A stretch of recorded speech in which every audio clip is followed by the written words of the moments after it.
The summer evening was still and humid, the kind of evening when every sound seems magnified. I was out back, trying to patch up the rickety fence, when I heard a faint rustling from the dense woods behind my house. At first, I thought it might be a deer or some other harmless creature, but the sound grew closer, accompanied by an irregular thumping that sent a chill down my spine. Curiosity and caution battled within me, but eventually, curiosity won. I grabbed a flashlight from the tool shed and approached the source of the sound. My heart raced as I pushed aside the thick foliage, revealing a small clearing. There, crumpled on the ground, was a figure unlike anything I had ever seen. She was humanoid but distinctly alien. Her skin shimmered faintly in the moonlight, a deep cerulean hue that seemed almost translucent. Her eyes were large, almond-shaped, and glowed faintly like embers. She wore a tattered suit of metallic material that clung to her slender frame. A gash ran along her arm, oozing a golden fluid that glowed faintly. She turned her head towards me, her expression a mixture of pain and fear. "Help me," she said, her voice melodious yet tinged with desperation. The words weren't spoken aloud but echoed directly in my mind. I froze, unsure of what to do. Was this real? Could this be some bizarre dream or hallucination? But the urgency in her plea shattered my hesitation. I nodded and extended my hand. She flinched but eventually allowed me to help her to her feet. "You're hurt," I said, realizing how ridiculous the statement sounded. She nodded, her glowing eyes locking onto mine. "I need to stay hidden," she said, her mental voice trembling. "They are looking for me." "Who's looking for you?" I asked, but she didn't answer. Instead, she looked towards the sky, her expression filled with dread. "Please," she added, "don't let them find me." Despite my confusion and fear, I couldn't leave her there. I led her to my house, sneaking her inside through the back door.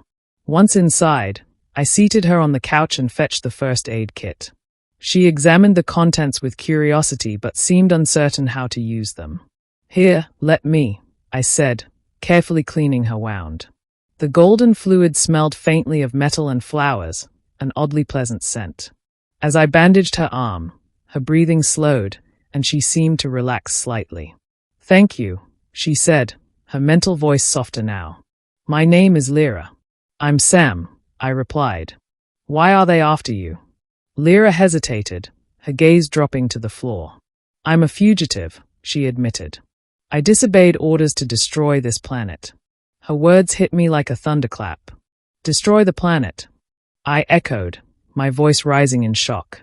"My people believe Earth is a threat," she explained.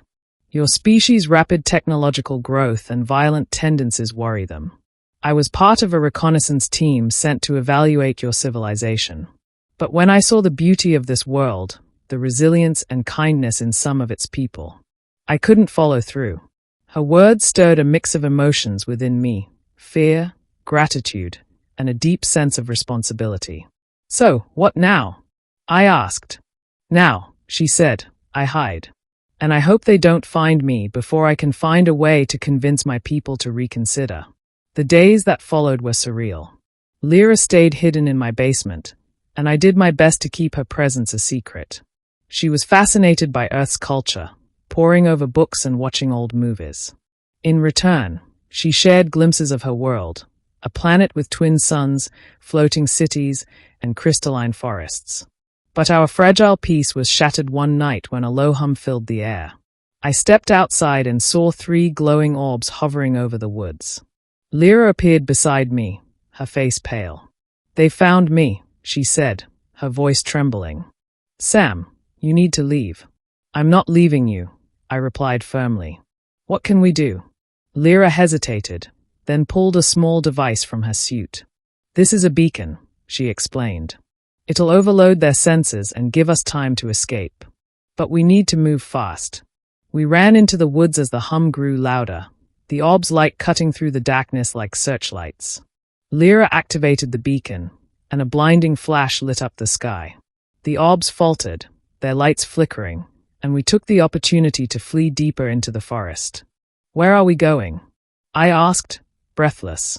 "There's a cave nearby," Lira said. "It'll shield us from their scans." We reached the cave just as the orbs regained their composure. Inside, Lira collapsed, her energy spent. I crouched beside her, my heart pounding. "I'm sorry," she said weakly. "I didn't mean to drag you into this." "You didn't drag me into anything," I said. "I chose to help you." The next few hours were tense.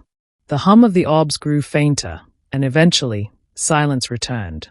Lyra's breathing steadied, and she looked at me with gratitude. "Sam," she said, "you've risked everything for me. I won't forget this." "What happens now?" I asked.